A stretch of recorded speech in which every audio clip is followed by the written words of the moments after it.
Will Paladins Battlegrounds, the new hero shooter battle royale game mode, be paid to win? Will battle royale players from Fortnite and PUBG want to check it out as something new with that in mind? I'm going to break down just that in this video. Within the Paladins community, what pay to win means seems simply a set of goalposts you subjectively set to come to your own definition. It isn't surprising as pay to win hasn't yet made it to the Oxford Dictionary, and even trying to Google a concise definition falls into some dispute. However, the majority of posts and attempts at definitions point towards players of a video game gaining an advantage over those players who do not pay any real-life money or cash to progress. Ultimately, it will probably come down to you, the viewer, on where exactly the threshold for pay-to-win lies in your mind, but I'll try to sum it up where mine is a bit later on. Also, as always, this is an alpha. Everything can change, and ultimately, my hope is that it will.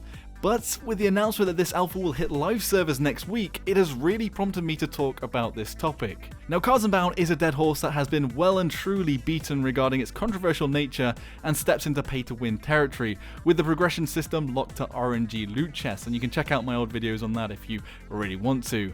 But it is worth talking about how far it has come since then, as it has changed a little bit. The basics of Cards Bound, if you're new to it all, is that each champion has a loadout of cards. Each card gives a certain effect, lowering cooldowns on ability, more damage, moving faster, more distance on escapes, etc. There are two types: your normal cards, which you get to use 5 of in the main game in your loadout, and legendaries, which are basically supercharged cards which will usually buff one ability very heavily for a character, which you get up 1 of in the main game modes.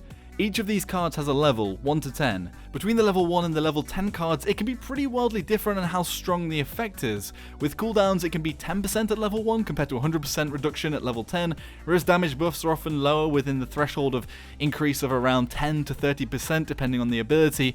And this should give you a general and rough idea of how things work out. In the Battlegrounds mode currently, you collect up to 16 loadout cards at card stations that are dotted around the map. They come in 4 levels, green common to gold legendary. At green you get 1 card and 4 cards at legendary level. The actual cards themselves are set to the current level of your account, and you can see this by adding up the power level. So if you have 4 level 10 cards in your account, a legendary will display at 40 power because it's 4 cards all at level 10. There isn't anything random about this. If you have all level 1s with a legendary, you'll only get 4 power basically. To put it into context, a normal deck in the main game gives up to 50 power with those 5 cards, but in Battlegrounds you can get up to 160 power, which is over 3 times as much. With the legendary cards, you can collect all 4 which champions have by looting the airdrop chests. These are also your current account level, which is visually bugged at the moment saying level 1, but if you look at the end of the match stats, the loadout tab, it will be level 10 if you have it. So if you're able to collect them all, you'll have 40 power over the normal 10 in the main game for somebody that's completely ground out. What actually happens when you are dropped into a match though? Well, you start off with absolutely no cards at all. Everyone is on an even playing field.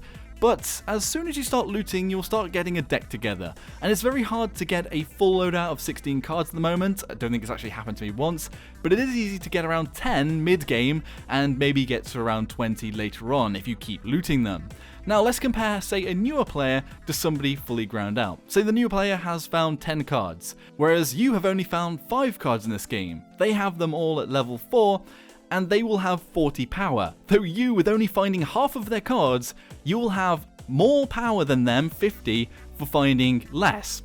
Sure, it isn't directly going to be certain that a more powerful single card will be better than lots of smaller cards, but it still shows a deficit that will exist between players that isn't controlled directly in the game in the RNG loot system. Why is this important?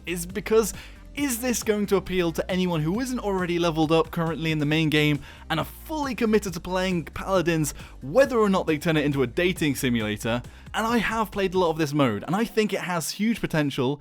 It's very fun, and currently with the unlimited in-game and premium currency, everyone can level up, albeit a bit painfully by opening chests for a few hours, and everyone currently can be on an even playing field. But what I'm mainly pushing is it is evident that there is a huge intrigue into this, with the reveals getting millions of views on YouTube and wider gaming celebrities and news sources all jumping onto it at the time.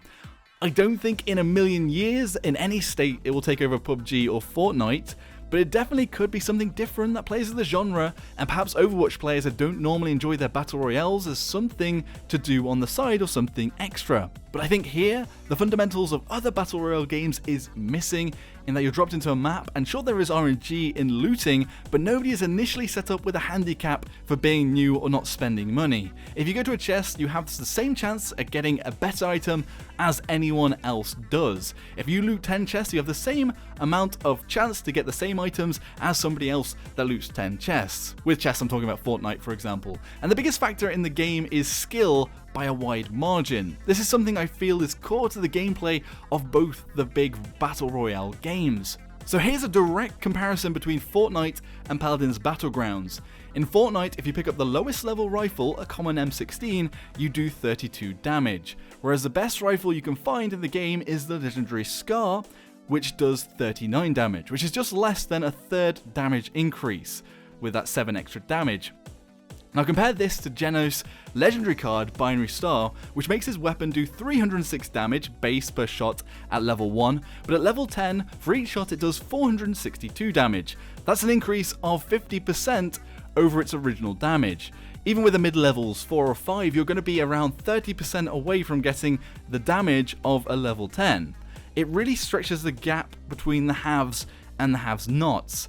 I just feel, pay to win or not, the Fortnite community would literally take up their pitchforks and camp outside the Epic headquarters if they decide to let players go into a match and always be guaranteed to get the best weapon in the class, no matter what the actual drop was, like getting a legendary Scar every time instead of the M16. It just wouldn't be accepted, and it is going to be a ridiculously huge turnoff to the potential surge in player base that Paladins could have with this Paladins Battlegrounds. To be fair though, and worth talking about, is the other level of loot in Paladins Battlegrounds, which is like the normal item shop in the game, in the main mode, which is getting items that affect movement speed, healing reduction, etc. And these are items that you do get in the main matches currently that aren't based on this Unbound system. They're completely RNG, just like you'd find in Fortnite or PlayerUnknown Battlegrounds. Also on top of that, each elimination will grant a 2% HP and damage amp bonus, giving a little bit more of a chance for someone that's really skilled to get all these eliminations and to build up their stats another way. And these do lessen the blow of the cards,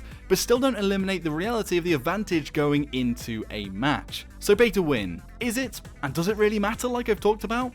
I mean, grind to win isn't going to be exciting to the prospective player base of this new mode either. Well, first gone are the legendary class keys, which would guarantee players to loot the most powerful cards in the game, which are purchasable directly with the cash currency gems. To put it into context, this was from the Radiant chests. These are the chests that you buy with in-game currency that you earn by grinding. And in its place, the only way to sort of directly but also indirectly get cards that you want is the champion chests. There is no guarantee what they'll be, legendary or normal, but 70 crystals will get you 10,000 VIP points, and a single champion chest is worth about 9,000, so to open 5 of these you would need to spend almost $10 for 400 crystals to get this. To put this into context, you can get up to 5 champion chests a day by winning your first 5 matches with that champion. Most gamers have around 50% or lower win rate, so it could be a few hours playtime if you want to do it legitimately, but currently you can play a bot match, and these bot matches are pretty easy, so you're pretty much guaranteed to win it and get these chests. Play an onslaught match especially, these are the shorter modes that have a 10-minute max duration, and you'll probably be looking at a single hour of playing between the queues, getting into match, getting out of match, getting back in again. And how that affects the game and matchmaking is another tale, but I'm just trying to cover all the bases here. To put it into context though, on the size and the scale of the grind, you need hundreds of champion chests to grind out everything, and you'll be getting thousands and thousands of Radiant chests before you get all of the champion cards. Buying these crystals and premium currency does get cheaper the more you buy, but roughly $9 will save you an hour's work, although you'll still have to spend the full 10. On top of that though, you can purchase a VIP pack. A single purchase that gives 25 Radiant chests, the ones with the random cards in them, and 100,000 of these VIP points over 10 of the champion chests. You can only purchase this one time, or the VIP membership gives you extra VIP points which you can gain by grinding, by playing along with 20,000 points base and 5 Radiant chests. Either way, with these, you would be spending quite a lot of money to gain significant advantages, but that is how these systems often work out. The whales will spend thousands of dollars trying to level up. And on top of that, there are the general boosters which you can double your in-game income, get extra items in the Radiant chest which you buy through the in-game currency gold during matches, and generally just lessen the grind to get higher levels of the cards. And the reason why I would see Paladins cards and bound portion as pay to win is the aforementioned difference in power levels of the cards. Higher levels are directly better. Even though it isn't easy to level up the cards via premium currency, if you put in enough money, you will get an advantage over another player. Even if it's just a quicker grind, you'll be getting more items than a player that doesn't put the money in does. It isn't like simply buying a single powerful weapon in an MMO that no other player can get without paying, but you do gain an advantage by paying money. The bottom line is, if you have a new player and he's playing his mirror image, think the Shadow Link in Ocarina of Time. The paid player that has gotten better cards is going to beat the Shadow that hasn't got any cards and hasn't put any money into the game, but has the same skill. I do agree that Paladins is also grind to win. Unless you're one of these whales spending obscene amounts of money, you still have to play the game to unlock stuff, but with the boost you can have that disparity existing still between the haves and the have-nots, the paid, the haven't paid. And I feel that a lot of the community, especially better players, underplay this bonus a little bit.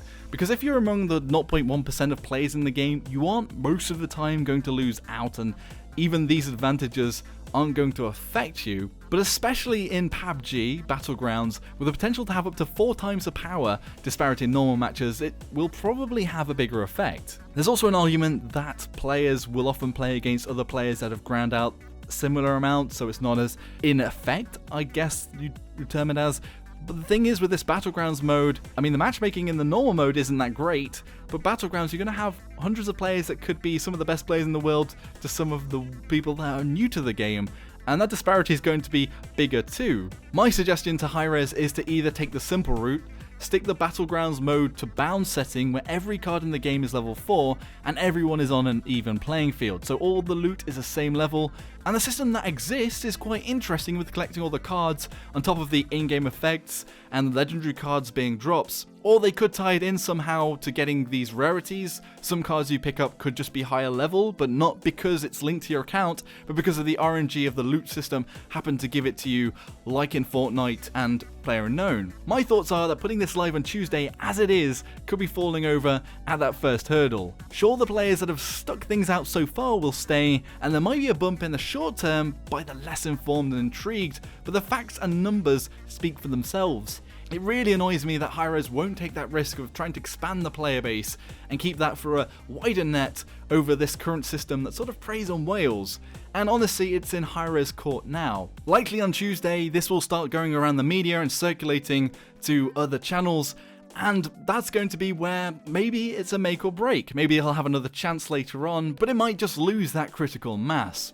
Also worth mentioning is that the RNG loot box bubble is likely to burst, with legislation already being pushed in Hawaii to limit games with IRL cash loot boxes to have to apply a 21 age verification on purchase and label all loot percentages as gambling. It's also in concert across many other states in the US, and I feel somehow Hi-Rez are honestly the ones taking the bad gamble here. Anyway, I had to cover this and I think it's important. Either way, grind to win or pay to win, I don't think it's a good setup for this new game mode especially. And it does have a huge potential, as it bottom line is fun to play and different to the competition. I enjoy Fortnite a lot too, but this is very different. Again, now is the time to play it on the PTS. You don't need to grind, so this might actually be the game in its prime form. Anyway, let me know all of your thoughts in the comment section below. If you enjoyed the video or found it insightful, be sure to hit the like button, subscribe for more of my content, and I'll see you all next time. Thanks for watching, everybody. Joshino.